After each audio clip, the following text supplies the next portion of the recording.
messieurs, bonsoir et bienvenue aux informations. Une délégation du Royaume d'Arabie Saoudite a été reçue par le ministre des Affaires religieuses et du culte.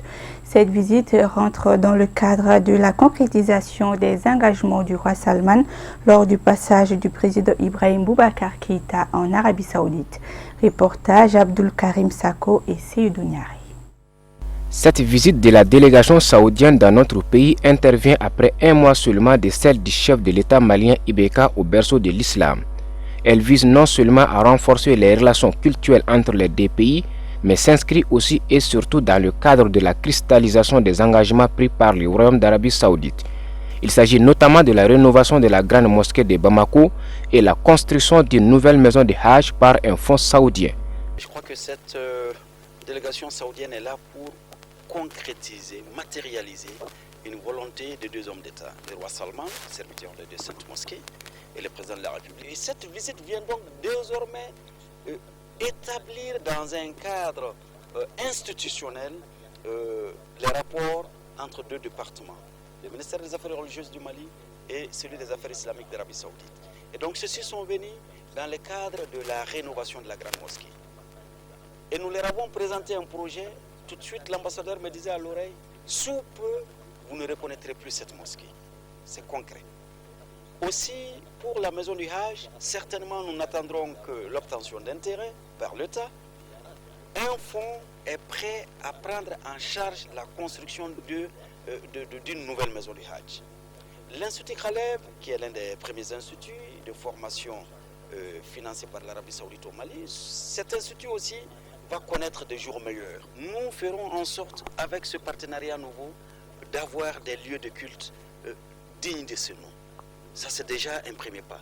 Mais au-delà de cela, lorsque cela s'est fait, et que nous aurons des hommes et des femmes porteurs du message dans sa connaissance profonde, alors donc nous aurions eu à lutter contre l'extrémisme violent. Quant au chargé des relations extérieures du ministère saoudien des Affaires islamiques, Abdul Majid Al-Omari, il n'a pas manqué d'exprimer toute sa satisfaction à l'issue de cette visite et à formuler des vœux pour la stabilité et la paix au Mali. Par ailleurs, le ministre saoudien des Affaires islamiques devrait se rendre très bientôt au Mali pour la signature d'autres accords de coopération bilatérale.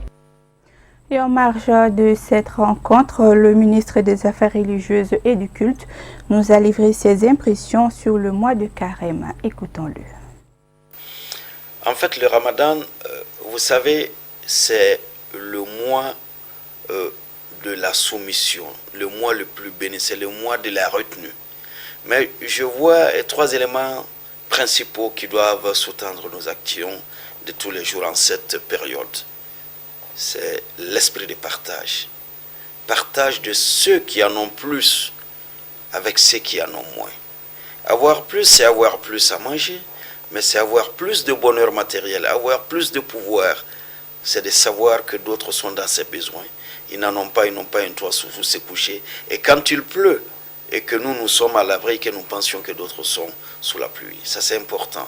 Quand nous mangeons, nous rompons le jeûne, de penser à ceux-là qui n'ont pas pu jeûner ou qui ont jeûné, mais qui ne savent pas certainement avec quoi rompre leur jeûne, peut-être avec 3 morceaux de dattes, comme le faisait le prophète, paix sur lui.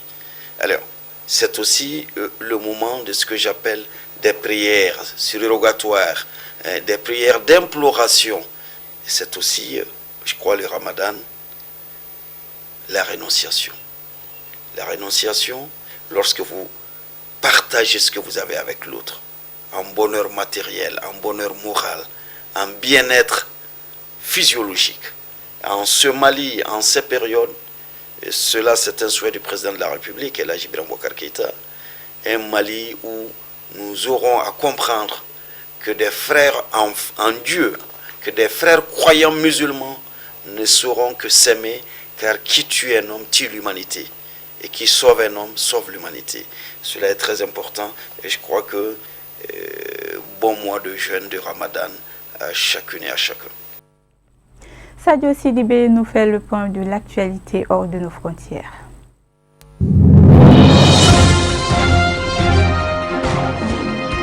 Le président congolais Joseph Kabila s'est rendu mardi dans la capitale du Kasaï central pour sa première visite dans la province depuis le début en septembre d'une vague de violences meurtrières dans le centre de la République démocratique du Congo. Le président Joseph Kabila est arrivé à Kananga pour une visite de réconfort moral des familles éplorées. Il a voulu écouter de ses propres oreilles les populations. Plus d'une centaine de ses miliciens démobilisés étaient à l'aéroport de Kananga lors de l'arrivée de M. Kabila. Selon des témoins, lundi, le chef de la police du Kasaï central, le général Gilbert Vimilia, avait annoncé à la presse locale leur intégration au sein de la police congolaise après formation. Selon l'ONU, ces violences qui impliquent miliciens, soldats et policiers ont fait plus de 400 morts, dont 2 enquêteurs de l'organisation internationale assassinés en mars et causé le déplacement de 1,27 million de personnes. L'armée congolaise a de son côté déclaré à la mi-mai que plus de 500 personnes avaient été tuées depuis fin mars dans les opérations du Kasaï.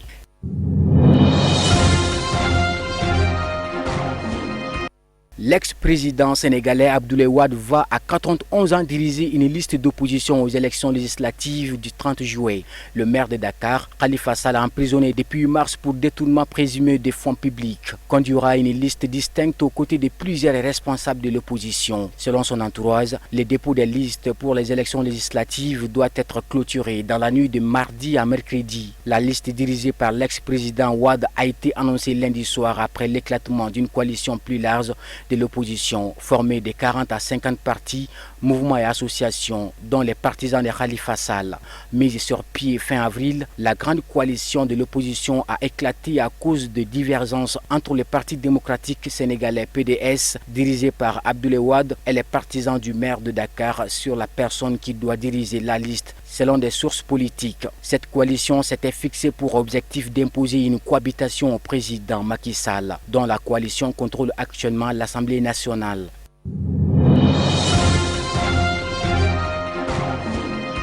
L'autorité supérieure de contrôle d'État et de lutte contre la corruption au Burkina Faso vient de remettre son rapport sur les années post-insurrectionnelles au chef de l'État Roch Marc Christian Kaboré. Un rapport qui dresse un bilan sombre de la gouvernance des sociétés publiques dans le pays. Ce sont plus d'une vingtaine d'entreprises de l'État qui ont fait l'objet d'audits et d'investigations de la part de l'autorité supérieure de contrôle d'État et de lutte contre la corruption, ASCLC. Dans ses conclusions, ASCLC révèle des malversations de plus de 31 milliards de francs CFA constatés sur la période post-insurrectionnelle au Burkina Faso, c'est-à-dire à partir de 2015. Toutefois, le contrôleur général d'État et son équipe accueillent favorablement la création des pôles économico-financiers dont la tâche sera de réprimer les crimes économiques et financiers. Seulement, propose-t-il, il faudrait allier à cela la suppression des procédures lourdes et peu efficaces, mais également l'adoption d'une loi qui permettra de saisir les biens des personnes ou sociétés accusées de détournement des fonds.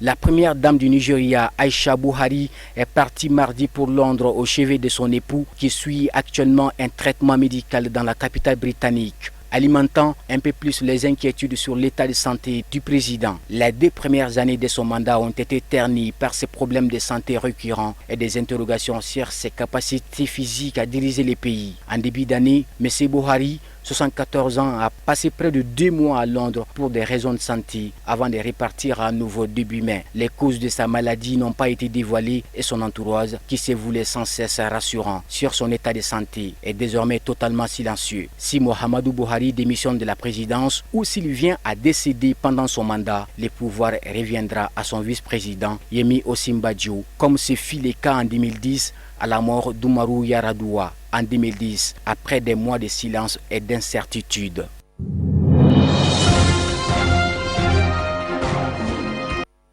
Voilà la fin de ce flash. Merci de l'avoir suivi.